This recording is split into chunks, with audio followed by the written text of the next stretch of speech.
All right, dudes. Day 7. We are fully at the end of the first week of writing. Exciting news from America. They've decided not to go with the white supremacist reality TV show host, and I can't vouch for the quality of writing uh, that I did today, but I did very much enjoy it. The streamer from day 2 was streaming again. And I was just hanging out over there on Twitch, and I just wrote a lot of words. Like I wrote all my words in one session at like between 1 and 4 in the morning.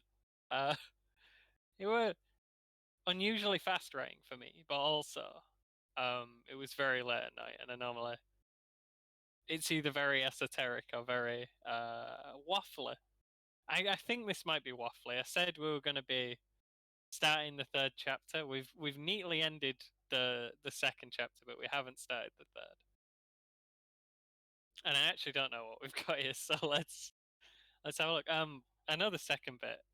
It ended up taking a lot longer than I thought. I don't know if that's. It's probably because I just waffled a lot. We'll see. We'll see what we've got. And we are picking up from this bit because we changed it and also made it longer. Adam realised what was happening a moment before it hit him, and the next moment he was blasted backwards in a jet of fire-repellent foam, being cleanly disarmed in the action. The inexplicable thought to end his downed opponent with one clean strike to the skull entered Rob, the unusually energetic afternoon obviously having gotten to him. And then we deleted a little bit there, and we replaced it. I do hate deleting words, and it meant I started at a word deficit. You don't want that. You don't want to see it. You want to start with a new chapter that you can name some random sentence to generate like 5 free words. The lift door booped politely behind him, signaling its timely arrival. The lift door's arrival? And all thoughts of violence were neatly dispelled. He dropped the extinguisher and got inside. This played neatly into Adam's hand, who was prone and covered in gunk, but otherwise unharmed. He scrambled to pick up the dropped weapon, struggling with I want to write in the because they obviously should be a there, but I was at exactly 8,000 words, and that's a nice amount. So we'll put that one in there. Struggling with abundance of slippery foam. Rob didn't know whether to run or help the poor guy, but decided in the former on the account of his hand still hurting. This is not great. This isn't a good omen considering this was the part I did at like 1 a.m. rather than 4 a.m. He was pretty sure he had ample time to leave via the lift, but also that it would tell Adam exactly where he'd gone. There's the little things on the side of the lift that tell you what floor the lift's at when you wait.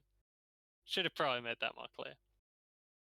And in this state, the man would probably attempt to chase him, will most likely hurt himself in the process. I do kind of like that he's worried that his attacker is going to fall and hurt himself. I tried to, like, he kind of feels sorry for him more than he's worried about being attacked. His options expanded when he noticed a carelessly dropped key to the locked floors was also occupying the lift. It wasn't even a choice. He wanted to get away from Adam and wanted to find out what was going on with the management. Fears that his workplace misconduct might reflect poorly on him had gone out the window since the rest of the building had become a war zone. He inserted the key and hit one of the forbidden floors at random. The door closed as the mad-eyed, gunk-covered aggressor was still closing. Of course, on a real level, this was a choice, and all of his choices this day would be wrong. I can't remember if the note said specified this day. I think I've referenced that twice, and I realized when I was putting that one in, I couldn't remember if that's what it said. Next scene, and we've got some weird text here. Sometimes I like to change the font and the font size and font to I don't know. It depends how I feel. Sometimes I do it for like a lot. Sometimes I try and do it for every character. That's normally a bad idea. In this case, yeah, we'll see. The air was freezing. The footsteps behind April were getting close, but she refused to look. trying desperately to will their owner out of existence. You don't look like you missed me. The voice was booming and came from everywhere. Its tone was steeped in bitter sarcasm. Cat got your tongue? It continued. The cigarette smoke grew denser around April. Already having a bad day, Ed, she spat. Don't need to deal with you right now. She still refused to turn around as the looming creature approached behind her. It laughed. The sentiment was unappreciated. The sentiment of the laugh was unappreciated. Again, we should probably... We're vague today. That's fine. We can fix that in post. Just where's that got you then? Not dealing with me. April seethed. She was getting dizzier as Ed drew nearer. Her ears started to ring in his proximity. Get out of here. You're not helping. Her voice was weak. I could be, if you let me. Ed audibly took another drag on his cigarette, exhaling the smoke quite deliberately at April. She tried to avoid coughing, afraid to show weakness in his presence. You know I wouldn't have gotten lost in the dark. Ed was keenly observant, but he wasn't magic, and he couldn't see any better than she could in the dark. Surely there wasn't any way he could have helped her. Then she realized that she'd known the rough direction and distance of the tower, and she'd largely been following the tunnel turn. I'm reading words that are not here, and she'd largely been following the turn she'd taken. Maybe Ed could actually stop. She pleaded. Well, here we're meant to be getting across that an extremely observant person probably could have still maintained some sense of where they're actually going. Ed is very observant.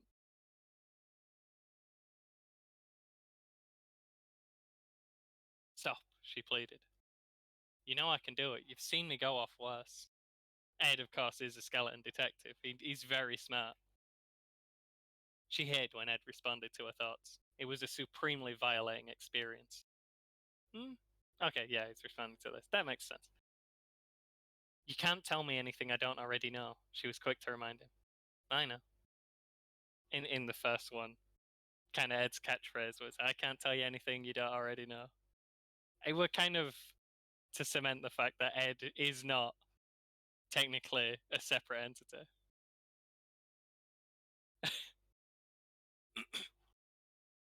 Like Ed doesn't see anything April hasn't seen. He's just a lot better at putting the pieces together. He stopped.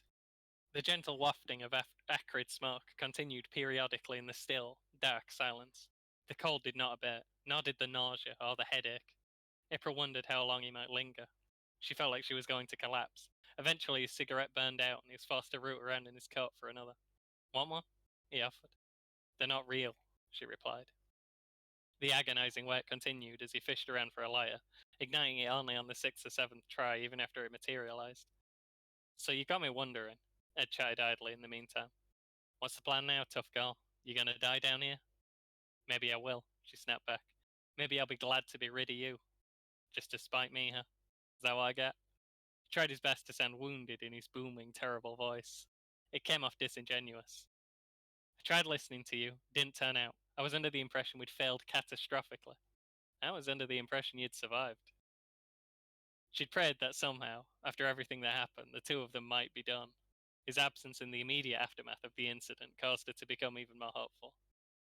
If all it took was one bad day to bring him back, she wasn't prepared. This was intolerable. What do I have to do to make you leave? Just quickly. I don't remember what thing I was going to talk about. Yeah, since the story this is a sequel to doesn't exist, we wanted some foreshadowing, but we didn't want to go too far with the foreshadowing. We didn't want to be referencing too many things that hadn't been explained yet. I don't know if we there's clearly something there. You can't just have a skeleton turn up and not explain anything. A skeleton detective.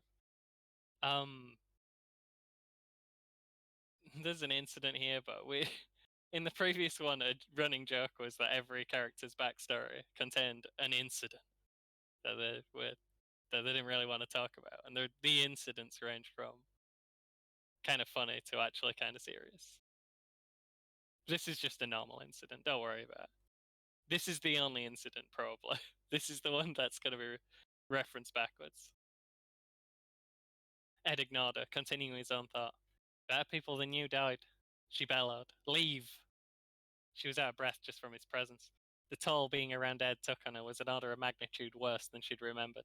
She was sweating at the same time she was freezing, losing consciousness at the same time her mind felt like it was overflowing with input. The output, that's a really weird sentence, and we're going to have to get rid of her mind was overloading with input. She went to her mind palace and dug through all the files.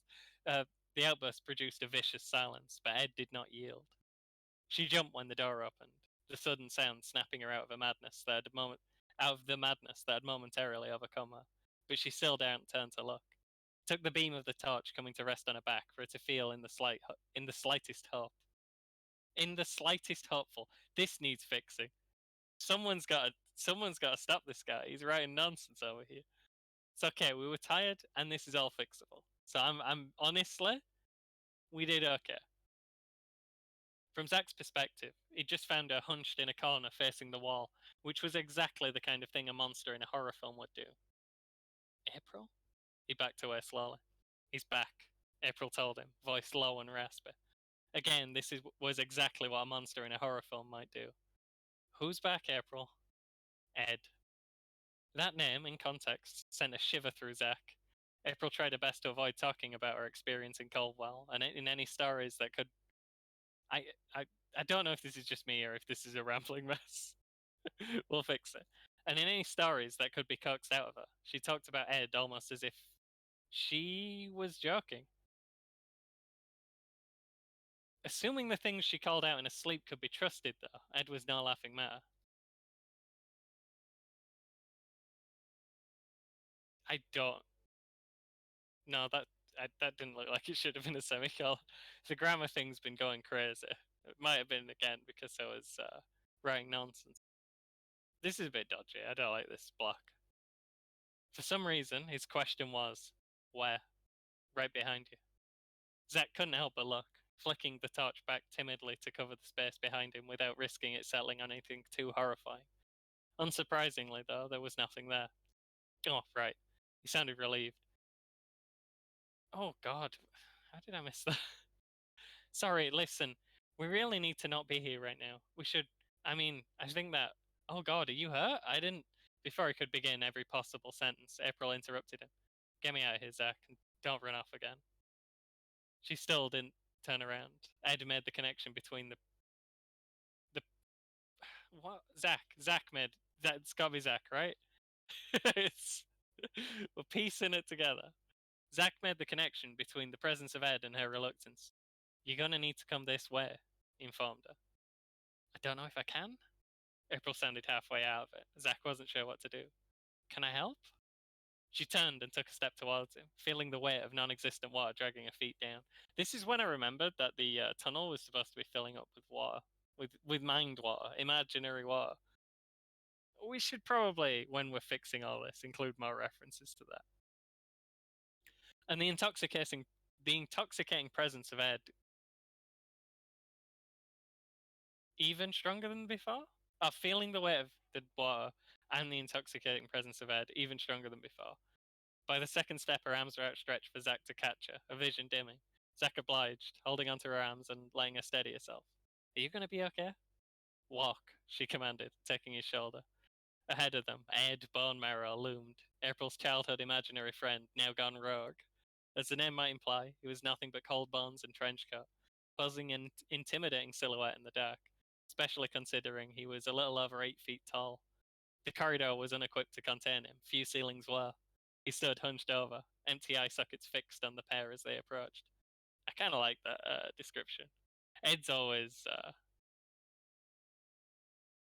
Ed's very, very large. He's kind of always like hunched over somewhere because he's always too big for the ceiling. And he's very loud and talks from every direction at once. We're going to pass through him, April mumbled, head spinning. She was having trouble standing up even with Zach's help. Is that okay? Zach paused, but saw no obstruction. Keep going. They walked cleanly through Ed's ribcage and out the back of his coat, which flapped slightly in protest but offered no physical resistance. Almost immediately, the haze started to clear, leaving April a strange combination of drained and on edge. Walking was still difficult. Are you hurt, or is this like an Ed thing? Zach asked. Ed thing. April managed. I'm fine. Okay. Does this go away, or some of it does? I'll manage. Zach had gone back to his strategy of following the left-hand wall, except now he was taking particular steps to hurry by any paintings or other notable items of scenery to the best he could manage while carrying April. There was a comma there, I just missed it. April hoped dearly that they might, just this once, as a treat, be going the right way. Then Ed was back, standing casually along an offshoot up to the right-hand wall. Zach was hurrying past him, away from a particularly threatening plant pot. April sighed. Zach, stop.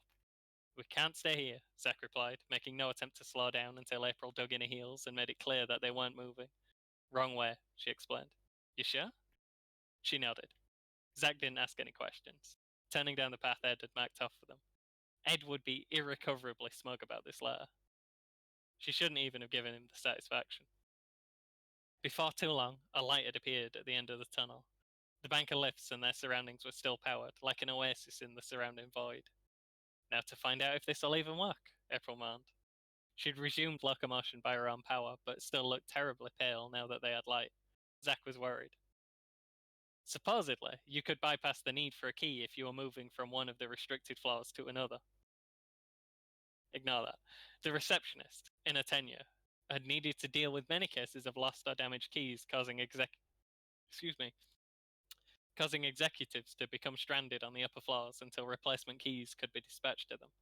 She'd warned that the lifts were closely monitored, and that sneaking up on anyone important would be completely impossible as a result, but that hadn't necessarily been a priority concern of April's.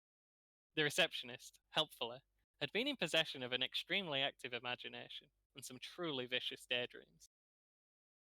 You sure you're still good? Zach was clearly considering calling the whole thing off. April was starting to get impatient of this. In her mind, there was one situation and one course of action. They were stuck here. Unless you want to do it on your own, I've got to be. We could give it a few and see if you come around. We don't have time. I'll rest in the lift. She wondered if Zach's plan was to do it all on his own, and found herself incensed by the thought of this coward trying to persuade her to sit out. Then she realized it wasn't her who was mad. It was Ed. She tried to shake the wandering, alien thought, but she was too tired, and it clung to her. I kind of like that bit. I remember writing that bit. This was maybe I need to write later and not do the bit where I'm only a bit tired. Do the bit where I'm full on tired. The two piled uncomfortably into the lift. There would be tense words shared about the entire situation and about the ability for all involved to participate in future ones. Presuming, of course, that they survived. For now, there was an awkward avoidance of the glaring competence issue. April, I can never read. This has been getting worse as we've gone on. I'm losing the ability to read. By the end of NaNo, I'll just have a bunch of characters here and I'll be like, read them, tell me if they're good. That's all I got. April could swear she saw Ed once again, sitting calmly in the lobby as the lift doors closed behind them. And that's all we got. That's the end of the chapter. There's gonna need to be rewrites here, but I like Ed's introduction. I think we got off on the right foot with Ed.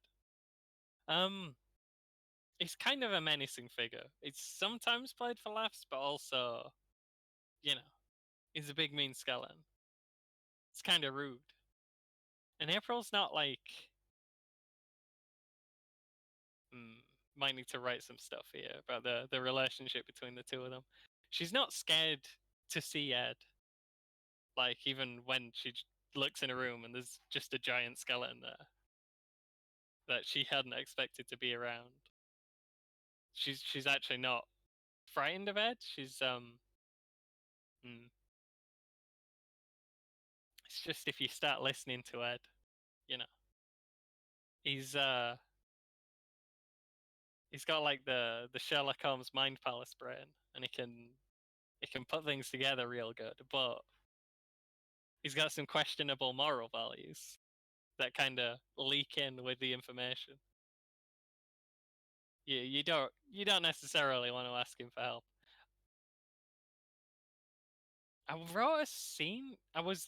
I didn't write it, and I wanted to. I was like trying to work it in to the previous one, where April in a dream visits Ed Bone Marrow's detective agency before he like shows up for real, and just has a conversation with Ed about the current weird stuff going on in town. Gets him on side. And I might try and adapt that for this. There might be like she tries to reconcile with Ed by showing up at the weird dream detective agency. We'll see. It seemed like a fun scene. For the next one though, we're going to be merging the teams. The party's going to be coming together. Rob, Zach, and April. Piper's still sitting out this one. She's probably not going to be in like the first half of this Nano.